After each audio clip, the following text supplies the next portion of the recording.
여러분이 보시기엔 무엇이 자신의 미적 기준에 부합하나요? 어떤 것이 아름답고 어떤 것이 추한가요? 시대에 따라 유행에 따라 변하는 아름다움의 미적 기준은 누가 결정하는 걸까요?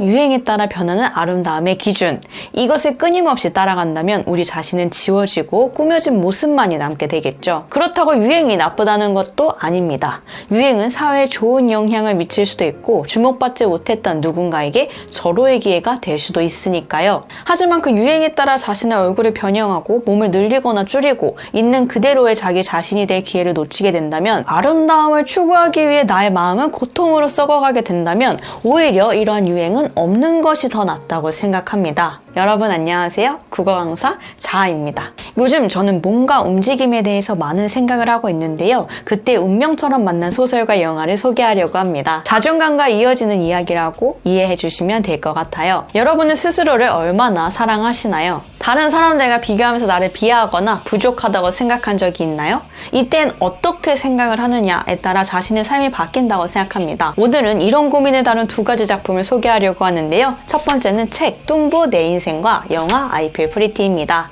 이 두 작품을 통해 우리 모두가 자기 자신을 어떻게 사랑할 수 있는지, 그리고 진정한 자존감이란 무엇인지 등에 대해 탐구하는 시간을 갖겠습니다. 먼저 뚱보 내 인생입니다. 이 소설은 프랑스 작가 미카엘 올리비에가 쓴 청소년 성장 소설인데요. 주인공은 뱅자맹이라는 이름의 소년입니다. 뱅자맹은 요리를 사랑하고 언젠가 요리사가 되어 많은 사람들에게 행복을 전하고 싶어 합니다. 하지만 뱅자맹은 자신의 비만과 외모 때문에 주위 사람들로부터 많은 편견과 차별을 겪는 누구나 견디기 어려운 삶을 살아가고 있습니다. 뱅자맹을 더 낙담시키는 것은 다이어트를 시도하면서 실패와 좌절을 반복하는 일입니다. 그리고 자신이 좋아하는 친구 클레르에게 고백을 했는데 결국 거절을 당하면서 스스로를 다시 한번 돌아보게 되죠. 다행히 뱅자맹은 시간이 지나면서 점점 자신의 진정한 가치를 깨닫고 자신을 있는 그대로 사랑하는 법을 터득한 것이죠. 현실에서도 뱅자맹과 같은 어려움을 겪는 분들이 많을 텐데요. 꼭 비만이 아니더라도 외적으로 드러나는 개인의 특성으로 인해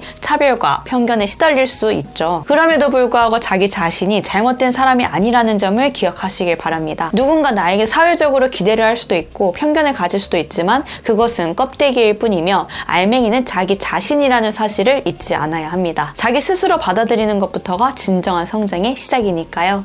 다음으로는 영화 I Feel Pretty에 대한 이야기를 이어가겠습니다. 이 영화의 주인공 르네 베넷은 자신감이 부족한 인물로 묘사됩니다. 자신의 외모가 사회의 미적 기준에 맞지 않는다고 느끼며 살아가죠.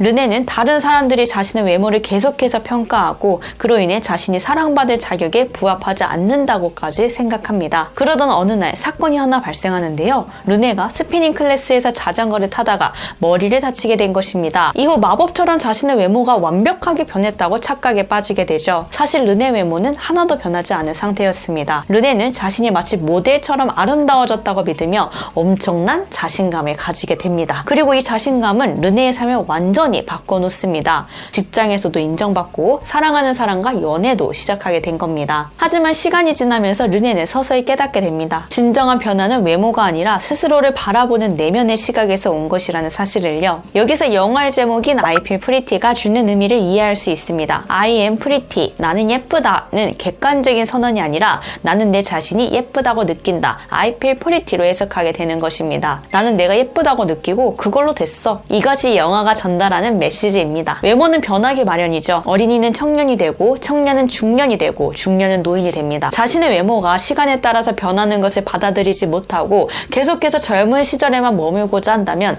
자신의 시간에서 누릴 수 있는 아름다움을 결코 찾지 못할 겁니다. 외모가 변할지라도 나는 언제나 아름다우며 그걸로 됐다. 남녀노소를 떠나 마음속에 지니길 바라는 말입니다. 물론 스스로를 사랑하고 타인을 존중하는 태도가 먼저 있어야 되겠죠. 만약 뱅자맹과 르네가 자기 자신을 받아들이지 못했다면 파괴로 이어졌을 수도 있습니다. 자기 자신을 너무나 사랑했다는 점에서 조금 다르긴 하지만 그럼에도 불구하고 외모에 대한 집착이 파멸로 이어진 신화를 소개하려고 해요. 바로 나르시시즘 신화입니다. 많이 들어보셨을 텐데요. 나르시시즘은 그리스 신화에서 나온 나르키소스의 이야기에서 유래한 대한 개념입니다. 나르키소스는 자신의 외모에 반해 연못에 비친 자기 자신을 바라보다가 결국 연못에 빠져 죽고 마는데요. 이 신화는 외모에 대한 집착이 어떻게 부정적인 영향을 미칠 수 있는지를 극단적으로 보여주는 예시입니다. 뱅자맹도 르네도 외모가 아닌 내면의 아름다움을 찾지 못했다면 결국 나르키소스와 다르지 않은 결말을 맞이할 수 있었겠죠. 하지만 성숙한 자아를 형성했기 때문에 위기에서 벗어났다고 말씀드릴 수 있습니다. 외모와 내면의 균형을 잊지 않아야 하는 것이죠. 소설 뚱보 내 인생과 영화 I Feel Pretty의 주인공들이 성장하는 과정은 우리가 사회적 기준에 의해 자기 자신을 평가하는 대신 스스로를 사랑하고 자신감을 찾는 게 얼마나 중요한지를 일깨워줍니다. 내면의 성숙이야말로 진정한 변화를 가져오는 것이죠. 여기서 실생활 팁을 공유하고자 하는데요. 첫 번째는 긍정적인 자기 대화를 시작하는 것입니다. 스스로에게 좋은 말을 해주는 것이죠. 얼마 전에 제가 정신병동에도 아침에 와요 라는 드라마를 정주행했는데요. 드라마를 통해 알게 된 좋은 심리치료가 하나 있습니다. 칭찬 일기를 쓰는 것. 오늘 내가 무엇을 잘했는지 아주 사소한 일에 대해서라도 뭐뭐해서 칭찬한다 라는 식의 문장을 적어보는 게 어떨까요? 나는 뭐뭐가 부족해 라는 말 대신 이건 오늘 정말 잘했다. 나 자신이 너무 귀엽다. 최고다. 이런 식으로 스스로를 칭찬하는 거죠.